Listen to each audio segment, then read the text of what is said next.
안녕하세요. 몇 년 전에 자식들 독립시키고 시골로 귀농해 살고 있는 사람입니다. 올해 아들이 결혼하면서 드디어 저도 시어머니가 됐는데요. 며느리를 보고 있자니 옛날에 제가 당했던 시집살이가 자꾸 생각나 이렇게 사연을 쓰게 됐습니다. 그동안 저희 시어머니에게 당했던 걸 다 풀어놓자면 밤을 새도 모자랄 거예요. 아마 저와 비슷한 처지였던 분들이 많으실 텐데 제 이야기를 듣고 조금이라도 위로가 되셨으면 좋겠어요. 저희 남편은 삼형제 중 장남이었어요. 머리도 좋고 참 똑똑한 사람인데 집이 찢어지게 가난해서 고등학교만 간신히 졸업하고 공장에서 일했죠. 남편이 집안의 기둥이 된 덕분에 시동생 둘은 대학까지 졸업하고 번듯한 회사원이 됐고요. 남편은 장남으로서 당연한 일을 한 것뿐이라고 자신의 희생을 아무렇지 않아 했지만 솔직히 저는 시동생들에게 서운한 게 많았어요. 애초에 그 집에 시집 갈 때부터 그랬죠. 사실 저도 친정이 그렇게 넉넉한 형편이 아니었거든요. 거기다 부모님 두 분이 이혼 후 각각 따로 새살림을 차려서 저는 신경도 쓰지 않으셨고요. 그래서 결혼할 때도 아무 지원 없이 제가 공장일 하면서 모은 돈 500만 원 딸랑 가져왔어요. 남편은 그마저도 없었고요. 그러니 따지고 보면 결혼식도 사치인 상황이었죠. 무료 예식장에서 형식적으로만 식만 대충 치르고요. 신혼집 구할 돈도 없어 시댁으로 들어가야 했네요. 남편이 쓰던 작은 골방을 벽지만 새로 해서 신방으로 꾸몄더랬죠. 신혼여행은 당연히 꿈도 꿀 수 없었고요. 첫날 밤 초라한 신방에서 잠이 드는데 왜 그리도 서럽던지요. 어차피 남편만 보고 한 결혼, 둘이서 밑바닥에서부터 시작하자 결혼했지만 그래도 마음 한구석엔 이대로 괜찮을까 걱정이 되더라고요. 시부모님은 평생 가난하게 살아온 농사꾼들이시니 그렇다 치지만 시동생들도 설마 입을 싹 씻을 줄은 몰랐거든요. 그래도 자기 형이 결혼한다는데 형제끼리니 축의는 안 한다 해도 작은 선물 정도는 기대했는데 둘 다 아무것도 없더군요. 남편이 그동안 공장에서 뼈 빠지게 일해 번 돈으로 편하게 대학 나오고 좋은 회사 들어간 거면서 어쩜 그럴 수가 있나 싶더라고요. 남편도 슬쩍 떠보니 서운한 눈치였어요. 물론 심성이 워낙 무던하고 순한 사람이라 대놓고 뭐라 하진 않은 모양이지만요. 저한테도 됐어. 형도 아니고 동생들인데 뭘. 걔네 취업한 지 얼마 안 돼서 모아둔 돈도 없을 거야. 그냥 받은 셈 치자고. 하고는 넘어가더라고요. 그래서 저도 그냥 좋은 게 좋은 거지 하고 지나갔는데요. 그게 시작일 줄은 상상도 못했네요. 결혼과 동시에 저는 일을 그만두고 전업주부가 됐어요. 사실 맞벌이로 하루빨리 돈을 모아 분가하고 싶었지만 시어머니가 그걸 허락하지 않으셨죠. 그동안 당신 혼자 5 식구 살림살이 건사하느라 얼마나 힘들었는지 모른다면서 이제야 좀 쉴 수 있겠다 하시더군요. 대놓고 제게 집안일을 다 떠넘기겠다는 말이나 다름없었죠 뭐. 그것까진 이해할 수 있었어요. 아시잖아요. 저희 시대에 그 정도 시집살이는 유난도 아니었다는 거. 근데 정말 견디기 힘들었던 건 시동생들이 결혼하면서부터였어요. 신기하게도 시동생 둘 다 사내 연애를 하다 비슷한 시기에 결혼했는데요. 동서들도 대기업 직장인이다 보니 학벌도 좋았고요. 집안도 나름 잘 사는 것 같았어요. 저는 애 키우느라 바빠서 또 시어머니 시집살이에 쫓겨 동서들과 별다른 교류를 나누지 못했는데요. 둘은 시동생들하고 연애 시절부터 자주 봤다더니만 제법 친하더라고요. 어쩌다 다 같이 모인 자리에서도 도무지 제가 끼어들 틈이 없었죠. 뭐 그것까진 괜찮았어요. 굳이 동서들과 꾸역꾸역 친해지고 싶은 마음 같은 거 저도 없었으니까요. 그런데 시어머니의 차별만큼은 참기 힘들 만큼 고역이었죠. 제겐 늘 흰눈을 뜨며 뭐 하나라도 꼬투리 잡을 거 없나 하시던 분이 동서들에겐 어찌나 나긋나긋하던지. 동서들이 제게 시어머니가 참 좋으신 분 같아 다행이다 할 땐 썩은 표정을 감출 수 없었네요. 어디 너네도 한번 겪어봐라 하는 심정이었죠. 물론 상황은 제가 생각한 것과 전혀 다른 방향으로 전개됐지만 말이에요. 동서들이 시집 오고 맞이한 첫 명절이었어요. 차례 음식을 늘 거하게 준비하는 시어머니였기에 그 해에도 시작부터 한숨이 나왔는데요. 그래도 이번엔 손이 2개나 늘었으니 다행이다 싶더라고요. 사전에 미리 동서들에게 연락해야겠다 싶어 시어머니에게 물어봤죠. 어머님, 동서들은 언제 부를까요? 둘 다 가까이 살아도 일을 하고 있으니까 그 장은 저희끼리 보고 음식 준비할 때 부를까요? 뭐?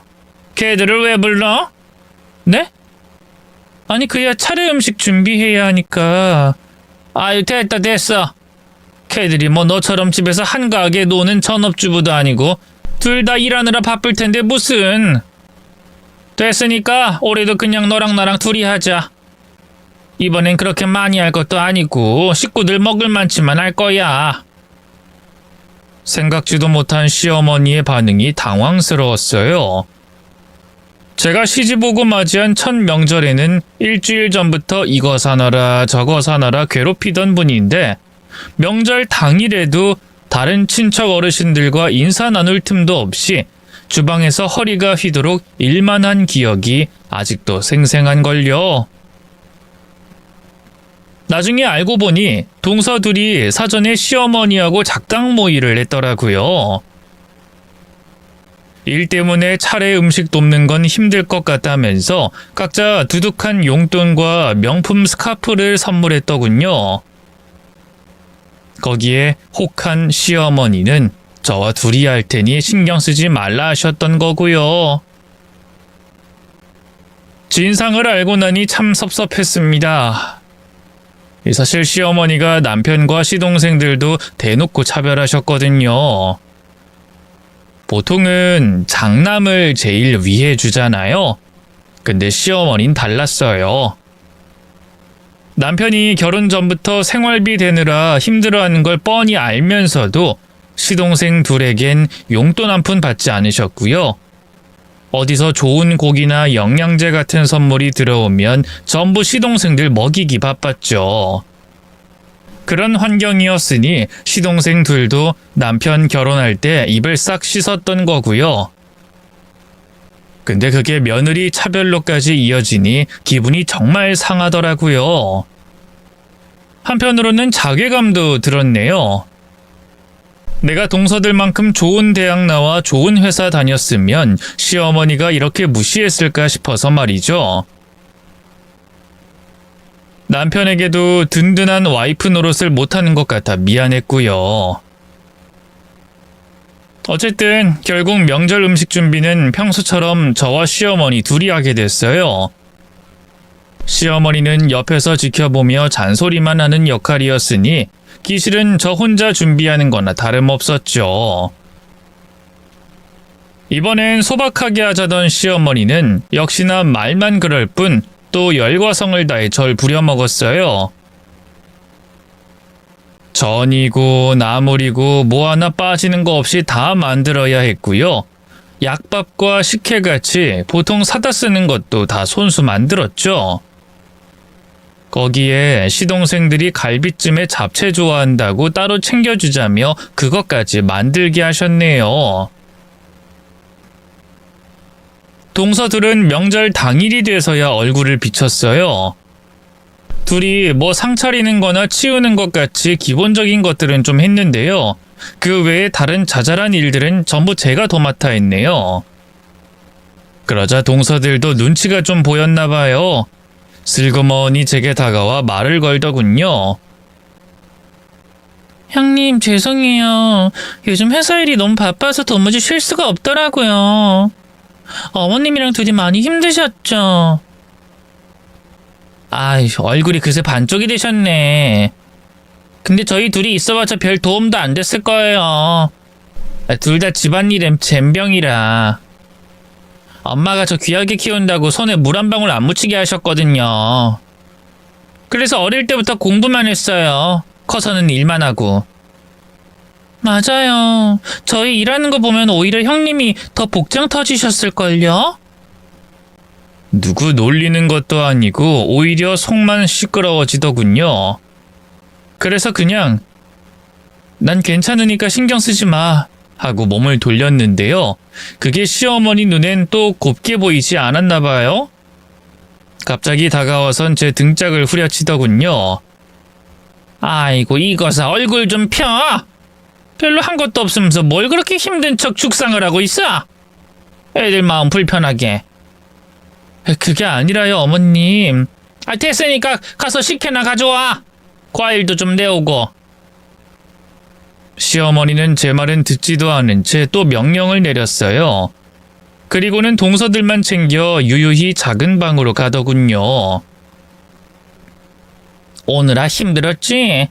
이제 방에서 좀 쉬면서 여자들끼리 담소나 나누자꾸나. 좋아요, 어머님. 어머, 제가 선물한 스카프 매셨네요? 역시 보자마자 딱 어머님 거일 줄 알았어요. 너무 잘 어울려요. 그러니? 아이, 내가 평생 이런 걸 해봤어야지.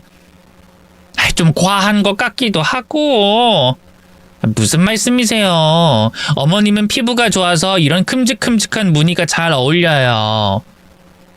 이 브랜드 스카프가 예쁜 게 많거든요.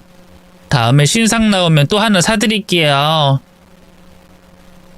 어깨너머로 들려오는 시어머니와 동서들의 다정한 대화가 가시처럼 제 가슴을 콕콕 찔렀어요. 맘 같아선 다 뒤집어 엎고 싶었는데요. 제가 분가할 돈이 있는 것도 아니고 그렇다고 남편과 이혼할 것도 아니니 차마 그럴 수가 없더라고요. 그렇다고 마냥 참는 것도 능사는 아니었죠. 결국 제가 동서들처럼 능력을 키우는 수밖에 없다 싶었어요. 그래서 그때부터 남편에게도 비밀로 하고 저 혼자 무언가를 준비하기 시작했죠.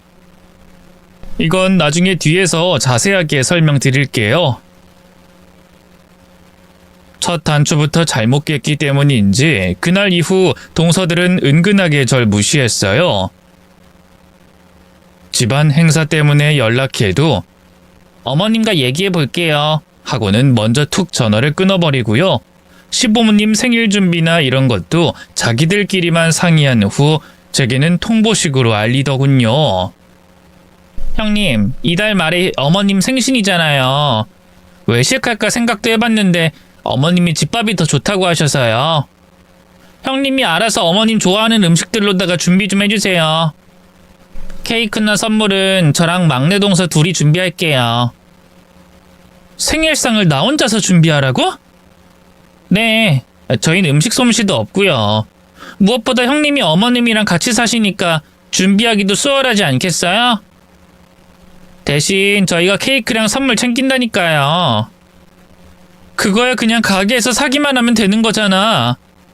생일상에 올라가는 음식들이 얼마나 손이 많이 가는데 다 똑같은 며느리인데 나 혼자서만 하는 건 좀 아니지 않나?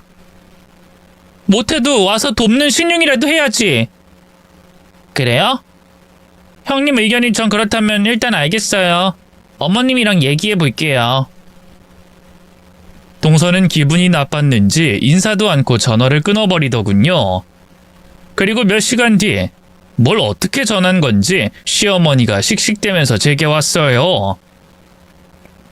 예, 너 둘째한테 뭐라고 한 거니? 뭐라고 했길래 애가 엉엉 울면서 전화를 해? 둘째 동서가 울었어요? 아 그래! 너 때문에 눈치 보여 이번 생일은 못 가겠다더라. 전 별말 안 했어요. 그냥 어머님 생일상 같이 차리자고 한 것뿐인데. 그러니까 그런 얘기를 왜 하냔 말이야. 걔도 그렇고 셋째도 그렇고 너처럼 집에서 펑펑 노는 애들도 아니고.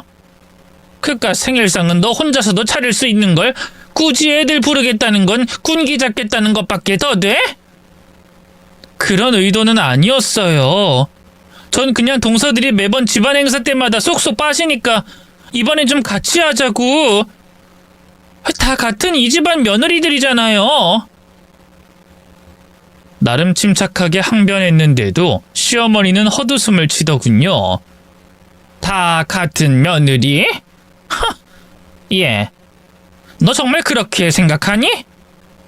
걔들이 시집 올 때 해온 게 얼만데 거짓 맨몸으로 시집 온 너랑 걔들이 어떻게 같아? 부모랑도 연 끊고 사는 데다 공장일 하는 네가 불쌍해서 내가 굳이 말은 안 얹었다만 시집 오면서 그렇게 아무것도 안 들고 온 애는 대한민국에 너 하나뿐일 거다. 시어머니가 절 왜 그렇게 모질게 괴롭혔는지 그제야 알겠더라고요. 시집 오면서부터 아무것도 안 해왔기 때문이었죠. 근데 그렇다고 저는 뭐 받은 게 있나요? 남편 역시 시부모님과 시동생들 때문에 집은커녕 제게 아무것도 못 해준 건 똑같은데 왜 그건 생각 못 하시나 싶어서 억울하더라고요. 어머님, 그이도 결혼할 때 모아둔 돈 한 푼 없었잖아요. 그래서 결혼식도 무료 예식장에서 그냥 졸속으로 치렀고 신혼집도 못 구해 이렇게 어머님 아버님 모시고 살고 있는데 반면에 동서들은 어때요? 둘 다 근사한 예식장에서 예쁜 드레스 입고 남부럽지 않게 결혼식 올렸고요. 신혼집도 따로 구해 잘 살고 있잖아요. 참나. 그게 뭔 내 탓이니? 네 남편이 못난 탓이지? 그러게 어릴 때 지 동생들처럼 공부 좀 열심히 하지 누가 공돌이나 하래? 그 말에 가슴 깊숙한 곳에서부터 쓴물이 울컥 올라오더라고요. 남편이 한 얘기도 그렇고 시동생들의 증언도 그렇고 남편은 어려서 동네에서도 소문난 영재였다고 했어요. 공부머리가 좋아서 대학 포기했을 때 담임교사가 집까지 찾아와 뜯어 말렸다고 하더군요. 너라면 장학금 받고 서울에 있는 대학도 갈 수 있다면서요. 하지만 그걸 막은 게 다름 아닌 시어머니였어요. 얼른 취업해서 돈이나 벌어 집안 살림에 보탬이 되라 하셨다죠. 근데 이제 와서 그걸 다 남편이 못난 탓으로 돌리다니 너무 기가 막히더군요. 어머님, 전부터 궁금했는데요. 저야 남인이 그렇다 치지만 그이한텐 대체 왜 그러시는 거예요? 내가 뭘? 그이가 왜 대학 진학도 포기하고 공장 들어간 건데요? 집안 형편 때문이잖아요. 어머님 아버님 부양에 서방님들 뒷바라지까지. 말이 나왔으니 말인데 서방님들도 참 너무하세요. 지금 그렇게 번듯한 회사 들어간 게 다 누구 덕인데 자기들 결혼할 땐 아파트도 척척 샀으면서 그이랑 제 결혼식엔 10원 한 장 안 보태줬죠? 어머님도 서방님들 결혼할 때만 따로 빚내서 돈 보태주신 거 저 다 알고 있어요. 제 말에 시어머니는 당황한 것도 잠시 이내 뻔뻔한 표정으로 팔짱을 끼더군요. 참나. 그래서 뭐 이제 와서 이런 말 하는 저희가 뭔데? 너 정말 무서운 애구나. 순진한 표정으로 아무것도 몰라요 할 땐 언제고 머릿속은 하나하나 다 계산기 두드리고 있었니? 계산기를 두드린 게 아니라 됐다. 더는 말 섞고 싶지도 않으니까.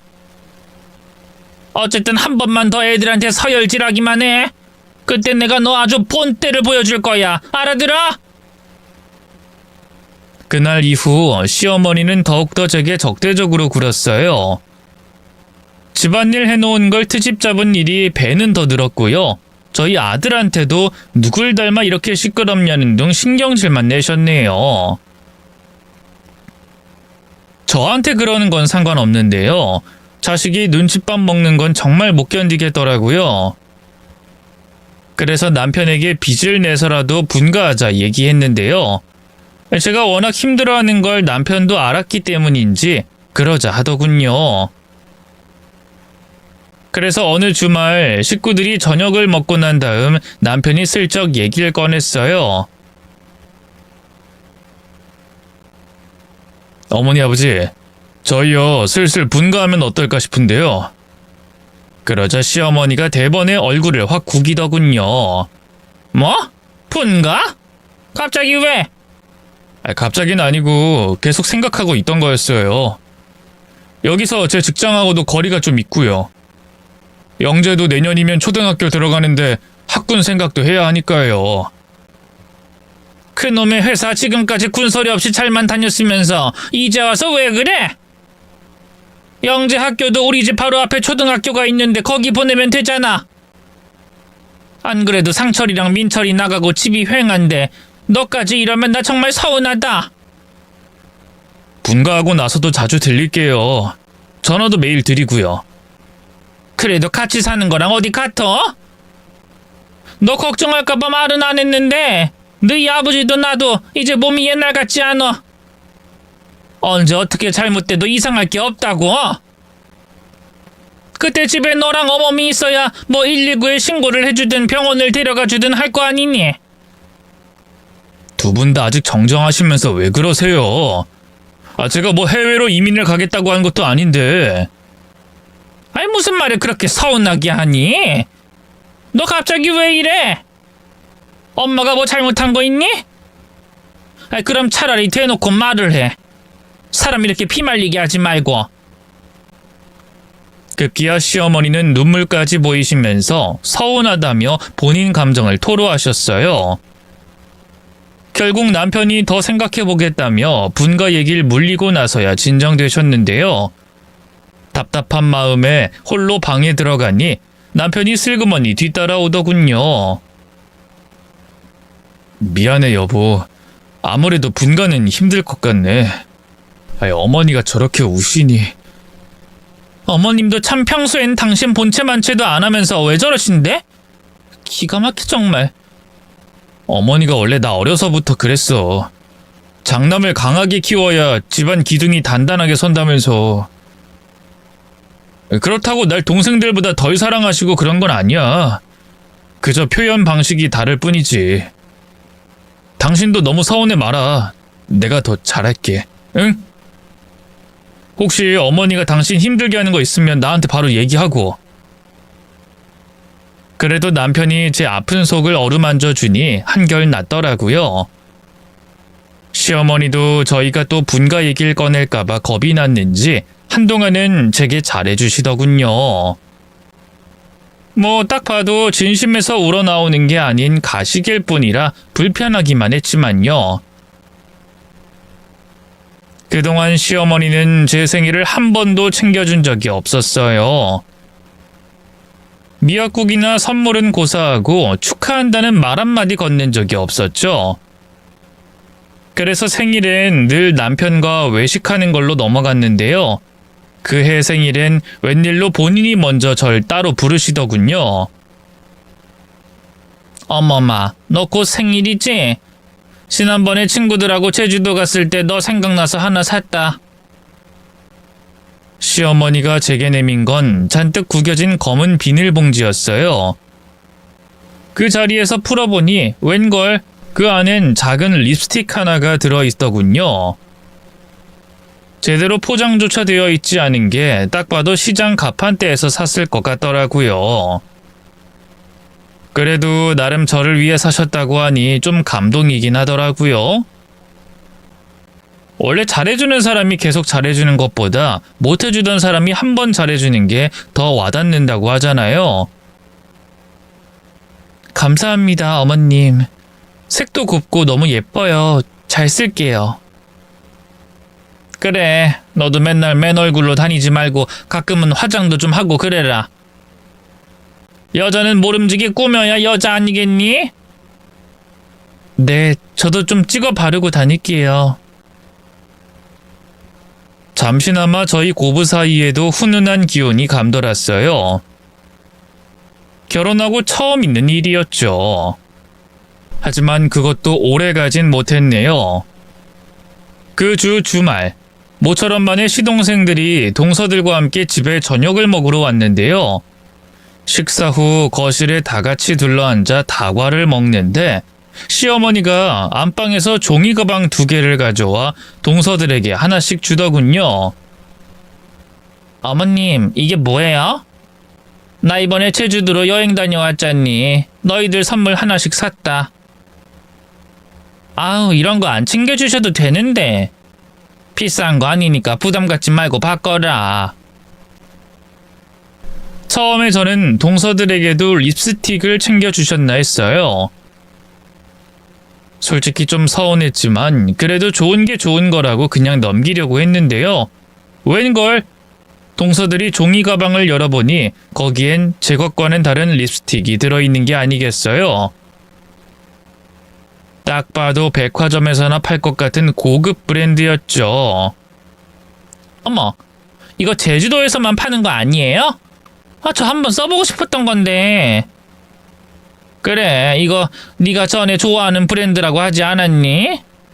그게 생각이 나서 샀는데 색이 괜찮을지 모르겠다. 아니에요, 너무 예뻐요. 감사합니다. 어머님 잘 쓸게요. 역시 우리 어머님이 최고야. 시어머니와 화기애애한 동서들을 보는데 그 심정이란 뭐라 말할 수 없을 만큼 참담하더군요. 아무것도 모른 채 동서들 온다고 어머님이 사준 립스틱을 바르고 곱게 화장한 스스로가 너무 바보 같고 한심했어요. 속상한 마음에 벌떡 일어나 방으로 들어왔는데요. 잠시 후 시어머니가 문을 열고 들어오더군요. 엄마마, 너 안 나오고 뭐하니? 애들 간다는데 인사해야지. 태연해 보이는 시어머니를 보고 있자니 울컥한 감정이 치밀어 오르더라고요. 제가 윗사람인데 그깟 인사 좀 안 할 수도 있죠? 뭐? 아니, 너 갑자기 왜 이래? 어머님, 그러시는 거 아니에요. 다 립스틱 사줄 거면 똑같은 걸로 사주면 되지. 왜 동서들하고 제 걸 다르게 사셨어요? 아유, 난 또 뭐라고. 내가 뭐 가격 보고 고른 줄 아니? 색 보고 고른 거야. 너한텐 그 색이 딱인 것 같아서 사준 거고. 또 너야 화장품에 대해 잘 모르잖아. 그럼 아무거나 쓰면 어때서 그래?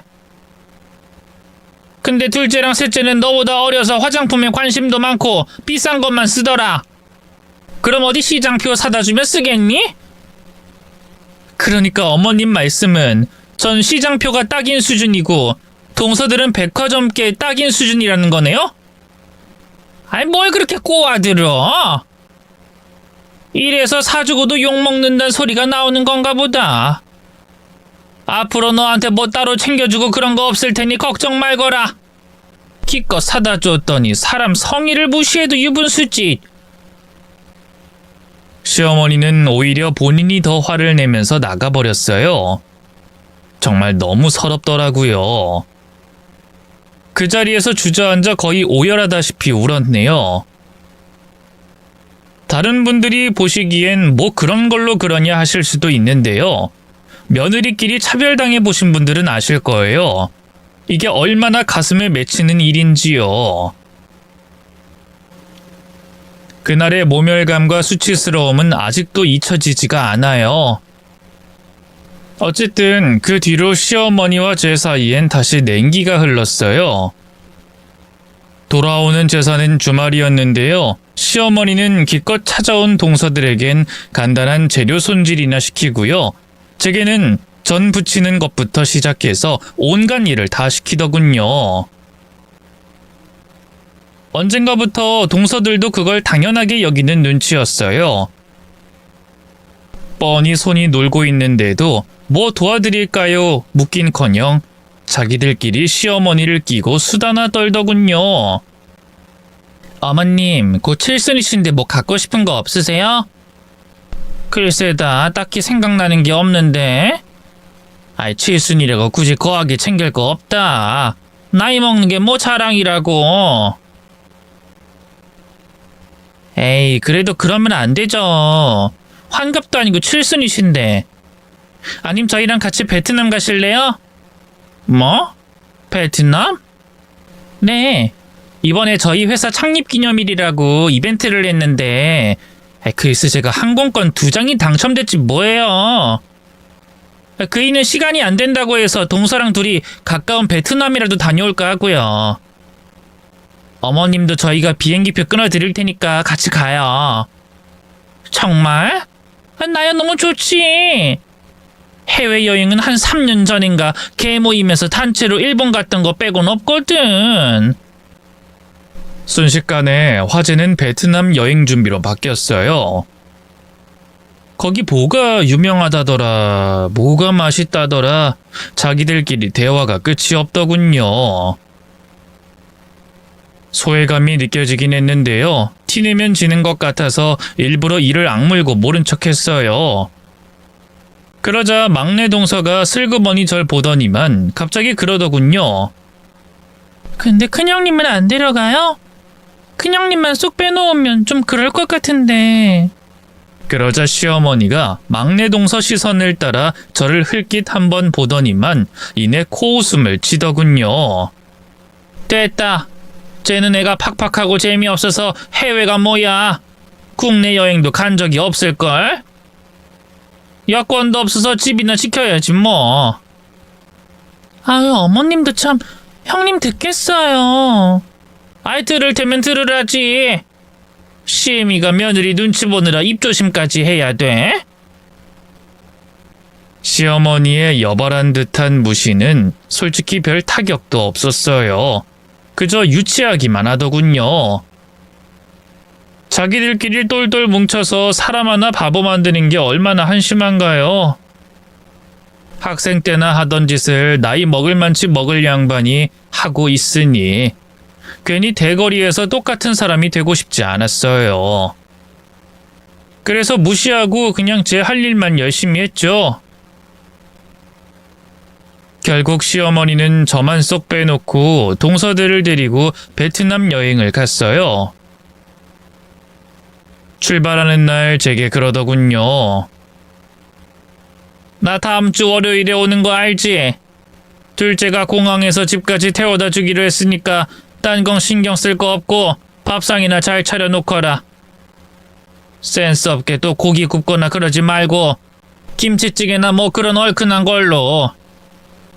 아이, 외국 음식만 먹으면 속이 느끼할 거 아니야. 제가 미처 뭐라고 대답하기도 전에 시어머니는 캐리어를 긁고 사라져버렸어요. 남편에겐 그냥 제가 가기 싫어서 안 갔다고 둘러댔는데요. 남편도 뭔가 짚히는 게 있던가 봐요. 시어머니가 떠난 날 절 불러다 앉혀놓고 묻더군요. 사실대로 말해봐. 어머니가 당신만 일부러 쏙 빼놓고 간 거야? 아니야. 그냥 내가 안 가겠다고 한 거야. 난 여권도 없고. 아까 상철이한테 다 물어봤으니까 둘러댈 생각하지 마. 그때 어머니 제주도 다녀와서 재수 씨들한테 화장품 선물했던 것도 당신 것만 더 싼 걸로 했다며? 왜 나한테 얘기 안 했어? 그것 말고도 어머님이... 사실 그동안 시어머니가 저와 동서들을 차별할 때마다 차마 남편에겐 그대로 다 말하지 못했어요. 남편 생각해서 그런 게 아니라요. 저 스스로 너무 창피하고 부끄러워서 말이죠. 사실 그런 못된 짓을 하는 사람이 나쁜 건데 왜 피해자인 제가 자꾸만 위축되고 작아져야 하는지 너무 속상한 마음에 절로 눈물이 나오더군요. 그런 저를 말없이 달래주던 남편이 어느 순간 제 손을 꽉 잡으며 그러더군요. 여보, 우리 분가하자. 뭐? 분가를 하자고? 하지만 어머님이 허락 안 하실 텐데. 이제 더는 어머니 신경 안 쓸 거야. 사실 나도 얼마 전에야 한 건데 어머니, 아니 그 여자 내 친모가 아니더라고. 뭐? 그게 무슨 소리야? 나한테 하는 것도 그렇고 당신한테 하는 것도 그렇고 가끔 좀 너무하신 구석이 있었잖아. 그래서 저번에 아버지랑 술 먹은 날 은근슬쩍 캐물어 봤는데 아버지 재혼하신 거더라고. 내 친어머니는 날 낳자마자 난산으로 돌아가셨고 그 뒤에 바로 그 여자랑 결혼한 거래. 그러고 상철이 민철이가 태어난 거고. 그것도 모르고 난 그동안 그 여자가 내가 장남이라 더 엄하게 대하는 줄 알았지 뭐야. 바보같이. 갑작스러운 남편의 고백 앞에서 얼마나 놀랐는지 몰라요. 제가 어찌할 바를 모르고 멍하니 쳐다만 보자 남편이 절 안아주며 다시 입을 열더군요. 그 여자가 그동안 내 등골 빨아 자기 자식들 배만 불리고 그런 주제에 나 구박만 하던 건 뭐 괜찮아. 내가 장남으로서 당연히 해야 할 일이라고 생각했던 거니까. 아버지도 그렇고 동생들도 어쨌든 피가 반만 섞이긴 했지만 내 친동생들이잖아. 근데 당신한테까지 그렇게 함부로 하는 건 나 이제 더 못 참겠어. 우리 분가하자 여보. 당신도 많이 놀랐을 텐데 그 와중에 날 생각해줘서 고마워 여보. 그래도 나 당신이랑 결혼하는 거 후회 안 해. 내가 많이 사랑하는 거 알지?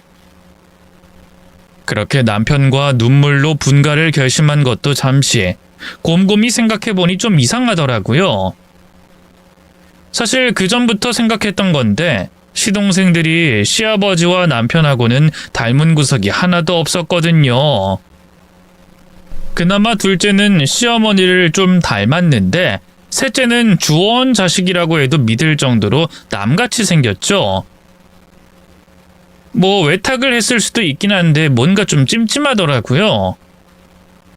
그래서 그러면 안 되지만 몰래 시어머니 방을 뒤졌어요.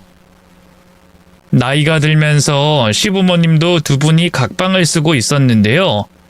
시어머니는 성정이 워낙 까탈스러워서 자기 방엔 그 누구도 출입하지 못하게 했죠. 청소도 본인이 다 직접 하셨고요. 뭐 방 안에 꿀단지라도 숨겨놨나 했는데 정말 기막힌 걸 숨겨놓고 있었더군요. 장롱 가장 안쪽 구석에 누가 보냈는지 알 수 없는 편지 뭉치가 잔뜩 쌓여 있었는데요. 발신인이 글쎄 교도소지 뭐예요? 딱 봐도 심상치가 않아 몇 장 읽어봤는데 그 안에 담긴 어마어마한 진실에 저는 경악하고 말았습니다. 편지 상대는 다름 아닌 시어머니의 내연남이었어요. 아니 이걸 내연남이라고 해야 할까요? 전남편이라고 해야 할까요? 시아버지한텐 처녀인 척 속여놓고 실상은 다른 남자와 먼저 살림을 차렸었더라고요. 근데 집안의 반대로 결국 헤어지고 다른 남자한테 시집갈 수밖에 없었는데요. 그게 시아버지였던 거죠. 하지만 시어머니는 그 후에도 종종 그 남자를 따로 만났어요. 심지어 시동생 둘도 그 남자애더군요. 더 충격적인 건 거기서 끝이 아니었어요. 그 편지가 교도소에서 왔다고 했잖아요. 남자가 강도 살인죄로 교도소에 무기징역을 살고 있더라고요. 글쎄 심지어 시어머니는 그동안 시아버지나 남편한테 받은 돈 중 일부를 떼서 그 남자에게 꼬박꼬박 보내고 있었어요. 감옥에 갇힌 죄수가 돈 쓸 일이 어디 있다고 그러나 했는데 나중에 알고 보니 그 돈을 수감인들끼리 주고받아 은밀하게 담배나 바깥 음식 같은 걸 산다고 하더군요. 손이 떨려 차마 편지를 전부 다 읽진 못했는데요. 그 중에 중요한 내용이 담긴 몇 장은 챙겼어요. 그리고 남편에게만 몰래 이 사실을 먼저 알렸죠. 남편 역시 뒤로 넘어갈 정도로 경악했고요. 이내 둘이서 그동안 이 모렴치한 여자한테 당했던 걸 제대로 갚아주기로 했죠. 그 사이 시간은 빠르게 흘러 마침내 시어머니 귀국날이 됐어요. 오후 늦지막히 온 시어머니는 동서들까지 이끌고 아니나 다를까 바로 밥상부터 찾더군요. 하지만 제가 그런 걸 차려놨을 리가 있나요? 텅 빈 식탁을 본 시어머니의 얼굴이 바로 구겨졌어요. 너 내 말 허투루 들은 거니? 내가 김치찌개 같이 얼큰한 걸로다가 한 상 차리라고 했어 안 했어? 심이 말이 아주 우습게 들려, 제가 언제 차린다고 했나요? 어머님이 제 대답 듣지도 않고 그냥 가버리셨잖아요. 그리고 어머님 같으면 밥상 차려 대령하고 싶겠어요? 어머님이 그동안 저한테 한 걸 생각하셔야죠. 평소와 달리 제 되바라진 대꾸에 당황한 것도 잠시. 이내 시어머니가 더욱더 언성을 높였어요. 그게 어디서 배워먹은 말본세야? 며느리면 며느리답게 예의를 차려야지. 안 되겠다. 너 오늘 내가 단단히 혼쭐 내줘야겠어. 글쎄요. 제가 아무리 버르장머리 없는 며느리라고 해도 어머님만 할까요? 시댁 어르신들 죄다 속이고 다른 남자랑 놀아나면서 뻐꾸기 짓을 했는데 저를 때릴 것처럼 손을 번쩍 들어 올렸던 시어머니의 얼굴이 시퍼래졌어요. 시어머니는 누가 들을까봐 무서운 사람처럼 주변을 휙휙 둘러보다 또 동서들 눈치를 살피다 황급히 입을 열었죠. 너 그게 무슨 말도 안 되는 소리야? 너 미쳤니?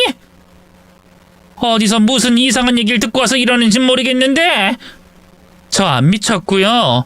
어디서 이상한 얘기 주워들은 것도 아니에요. 어머니가 상간남한테 쓴 편지가 이렇게 버젓이 있는데 계속 잡아떼실 거예요? 저는 시어머니 앞에 일부러 보란듯이 편지를 흔들었어요. 그러자 시어머니가 화들짝 놀라면서 그 편지를 낚아채더군요. 너 이거 어디서 났어? 너 설마 내 방 뒤졌니? 일부러 그런 건 아니에요. 그동안 계속 이상하다고 생각했거든요. 어머님이 왜 저랑 그이만 그렇게 차별을 할까? 그래서 그이가 아버님한테 물어봤는데 글쎄 어머님이 개모라지 뭐예요? 그이 생모는 돌아가시고 어머님이 그 뒤에 들어와서 서방님들을 낳은 거라고. 근데 이상하더라고요. 서방님 둘 다 아버님을 닮은 구석이 하나라도 있어야죠. 너 그 입 안 닥쳐? 어디서 말도 안 되는 헛소리를 짓거리고 있어? 헛소리요? 그럼 한번 친자검사 진행해 볼까요? 결과가 어떻게 나올지? 제 입에서 나온 친자검사 소리에 시어머니가 사지를 덜덜 떨기 시작했어요. 그리고 동서들이 보는데도 아랑곳 않고 제 앞에 털썩 무릎을 꿇더군요. 어머마, 내 얘기 좀 들어봐다오. 나도 어쩔 수가 없었어. 너희 시아버지가 좀 무심한 사람이니? 내가 정을 주고 싶어도 정이 가야 말이지. 그렇다고 작정하고 바람을 피운 건 아니야. 그 인간이랑 진작에 헤어지고 싶었는데 애가 덜컥 들어서는 바람에 하룻밤 실수였다. 정말이야. 그럼 셋째 서방님도 둘째 서방님도 실수였나요? 말이 되는 소리를 해야지. 어떻게 생각하든 좋은데 제발 너희 시아버지랑 다른 식구들한텐 비밀로 해다오. 내가 이 나이에 이혼당하면 어디 갈 곳이나 있겠니? 응? 내가 그동안 너한테 못되게 굴었던 거 다 안다. 일부러 그런 건 아니야. 야, 아무래도 큰애만 보면 자꾸 내가 잘못한 것들이 생각나 죄책감이 들어서. 그래서 너도 불편하다 보니 좀 차갑게 군 건데. 그동안 많이 서운했지? 내가 다 잘못했다. 그러니 제발 이 일은 여기서 묻자꾸나. 응? 솔직히 눈물로 읍소하는 그 모습에 마음이 약해지기도 했는데요.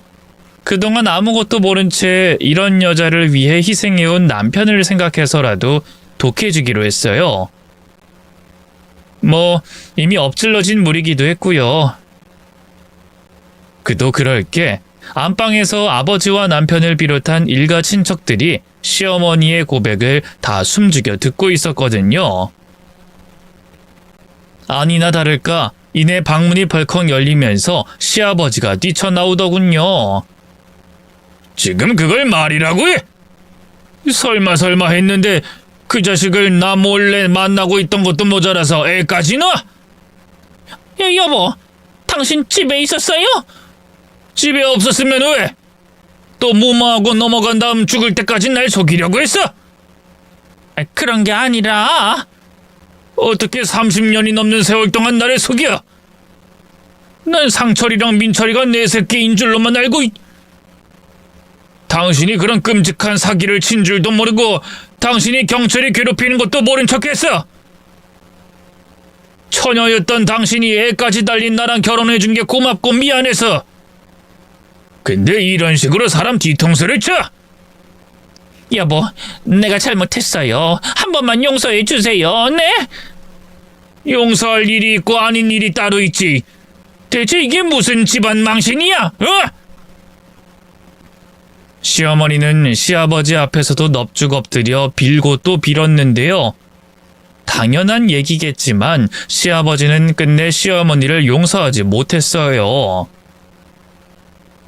결국 시어머니는 칠순 생일에 이혼장이라는 아주 대단한 선물을 받고야 말았죠. 이 사실이 시어머니 친정에서 알려지면서 시어머니는 집안에서 완전히 절연당했고요. 은혜를 모르는 시동생들도 그런 시어머니를 외면했습니다. 그래도 한때 가족이었다 보니 간간히 소식을 전해 듣는데요. 고향에도 쫙 소문이 나 지금은 연고 없는 타 지역에서 홀로 살고 있고요. 식당 일 하는 걸로 근근히 먹고 살고 있다 하더군요. 솔직히 안타까운 마음은 하나도 없고요. 쌤통이라는 생각뿐이에요. 다 본인이 쌓은 업보 그대로 돌려받은 거죠 뭐. 남편과 저는 예정대로 분가를 했어요. 시아버지가 혼자 살기 싫다며 말리긴 했는데요. 사실 저희 부부가 시아버지한테도 그리 감정이 썩 좋지 못했거든요. 방관도 가해는 가해니까요. 참 신기하죠? 그 뒤로 이상하게 하는 일마다 술술 풀리더라고요. 시어머니와 동서들에게 무시당하던 초창기에 제가 따로 준비하는 게 있었다고 했잖아요. 동서들처럼 능력을 키우고 싶어서요. 그건 다름 아닌 재테크 공부였어요. 이것저것 여러 가지 해보다가 주식이 제 적성에 맞아 본격적으로 한 지도 어느덧 10년이 넘었는데요. 요즘은 세상이 좋아져서 책이나 유튜브로 초보자들도 너무 쉽게 주식을 배울 수 있거든요. 그 덕분인지 제 실력도 나날이 늘어서요. 초기에 단돈 100만 원 갖고 시작했는데 지금은 서울에 상가 건물도 한 채 사고요. 그러고도 돈이 남아서 통장에 1억이 넘게 잠들어 있어요. 집안 살림에 여유가 생겨서일까요? 남편은 장남 콤플렉스에서 해방돼 제2의 인생을 살고 있는데요. 평생 시댁 식구들 위해 부서져라 일만 하느라 취미 하나 없던 사람이거든요. 근데 지금은 퇴직 후 기타도 배우고 낚시도 하러 다니면서 인생을 즐기고 있답니다. 아들은 그 들어가기 힘들다는 의대를 졸업하고 지금은 대학병원에서 인턴으로 일하고 있는데요. 사실 아들이 의대 합격했을 때 잠깐 소란이 일기도 했어요. 동서들이 어떻게 알았는지 저희 집으로 각자 값비싼 선물까지 보내고요. 따로 전화해선 의대 보낸 비법 좀 알려달라면서 알랑방귀를 뀌더군요. 형님 오랜만이에요. 아직도 화나 계신 건 아니죠? 제가 진작에 연락드리려고 했는데 혹시 형님 아직 마음이 안 풀리셨을까봐 겁이 나서. 그럼 계속 겁먹은 상태로 있지 웬 전화야? 엊그제 보낸 과일이랑 상품권은 뭐고? 그냥 영재 대학 들어간 거 축하할 겸 보낸 거니까 부담 갖지 마세요. 영재가 뭘 좋아할지 몰라서 그냥 상품권 좀 몇 장 넣어 보냈어요. 그 김에 다 같이 드시라고 과일도 산 거고. 망고 어때요? 드셔보셨어요? 그거 엄청 비싼 건데. 난 손도 안 대고 다 반송시켰으니까 직접 먹어보든가. 네? 그걸 반품시켰다고요? 아니 왜요? 아니, 형님 동서지간에 그런 선물 하나 못해요? 너무하세요 정말. 우리가 사이좋게 하하호호 하면서 선물 주고받고 할 사이는 아니지 않나? 동서가 그동안 나한테 한 걸 생각해야지. 그건 정말 제가 1000번이고 10,000번이고 죄송한데요. 형님, 저도 좋아서 형님한테 그런 거 아니에요. 둘째 형님이랑 어머님 등살에 밀려서 어쩔 수 없이 동참한 거지.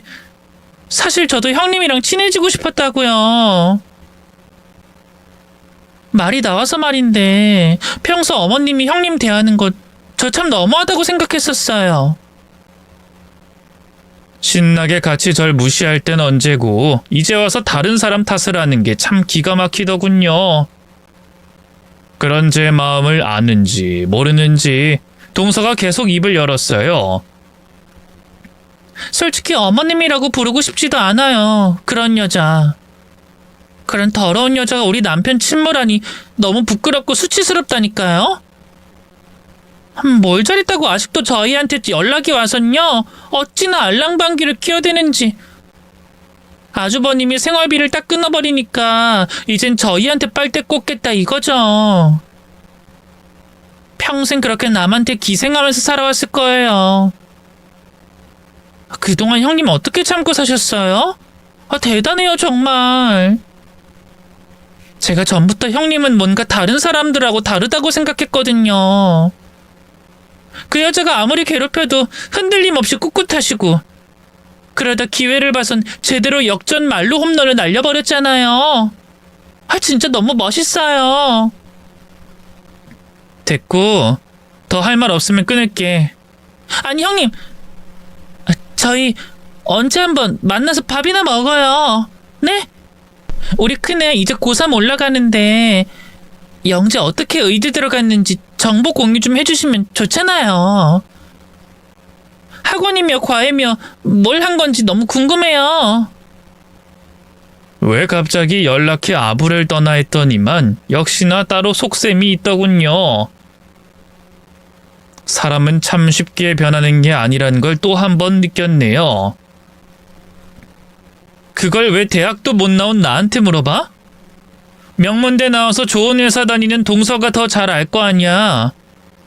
아우 형님, 사실 형님한테만 하는 얘긴데 저도 대학 못 나왔어요. 그건 그냥 결혼할 때 면이 안 서니까 저희 부모님이 거짓말하신 거고 회사도 사실 계약직이에요. 언제 잘릴지 모른다고요. 그리고 이건 비밀인데 둘째 형님도 마찬가지예요. 이름만 똑같고 지방에 있는 분캠 나와놓고 거짓말한 거예요. 회사도 저랑 똑같이 계약직이고요. 내가 그런 것까지 알 필요는 없는 것 같네. 일 없으니 끊게나. 솔직히 놀라웠네요. 동서들을 보면서 좋은 대학, 좋은 회사 나왔다고 인성까지 좋은 건 아니네 스스로 다독이면서 자괴감이 많이 들었는데 그게 알고 보니 다 파도와 모래성처럼 언제 무너질지 모르는 허황된 것들이었다뇨.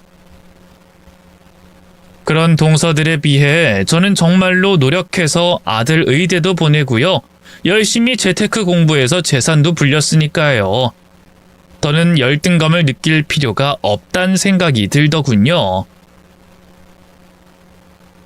그렇게 전화를 끊자마자 며칠 안가 이번엔 다른 동서에게도 연락이 오더군요. 둘이서 그동안 저 괴롭히고 무시했던 걸 서로 탓하던데 대체 뭘 하는 건지. 나중엔 그 사실도 서로 알게 돼서요. 끈끈해 보이던 두 동서의 사이도 완전히 멀어지고 말았네요. 뭐 어차피 이제 저와는 상관없는 얘기지만요.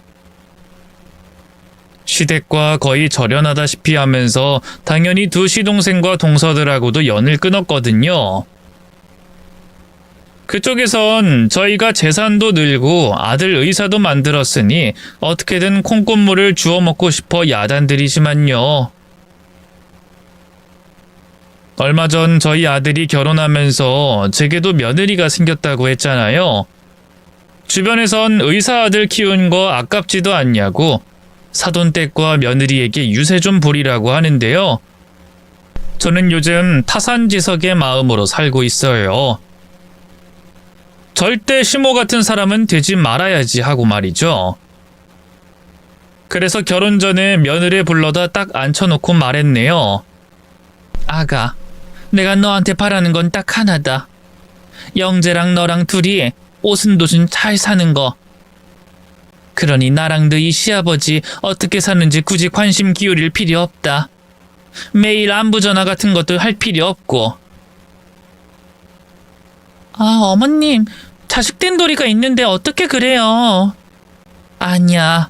우린 이미 노후 준비도 다 되어 있고 이 시골집에서 소일거리 삼아 농사 짓는 것도 힘에 붙이면 그땐 실버타운에 들어갈 계획이야. 거기서 매일 밥도 나오고 의사도 상주 중이라 하니 세상이 얼마나 좋아졌니? 자식들에게 손 안 벌려도 되고. 그렇다고 해서 남처럼 살자는 건 아니야. 네가 도움 필요할 땐 언제든 연락해도 좋아. 영재놈이 속썩이거나 나중에 애 낳고 힘들 때 언제든지 얘기하거라. 알겠지? 제 말에 며느리는 퍽 감동받은 눈치였어요. 나중에 아들에게 들으니 새아가가 그전까지 결혼을 좀 망설이고 있었는데요. 저를 만나고 바로 프로포즈를 받아줬다 하더군요. 전 세상에 딸 같은 며느리, 친정엄마 같은 시어머니는 존재할 수 없다고 생각해요. 태생부터가 남인 걸 그게 어찌 가능하겠어요? 괜히 서로 그런 걸 바라면 피곤해지고 실망만 할 뿐이에요. 그저 서로 살아온 환경이 다른 타인이라는 걸 인정하고 예의를 지켜 대하는 게 최고죠. 그 증거로 며느리와 저는 참 잘 지내고 있답니다. 고부관계가 좋으니 아들도 행복해 하고요. 시대가 달라졌어도 여전히 시어머니와 며느리의 관계는 참 어렵고 힘들죠. 지금 이 순간에도 고부 갈등으로 힘들어하는 대한민국의 모든 여자들을 위해 파이팅하면서 사연 마무리 짓도록 하겠습니다. 감사합니다.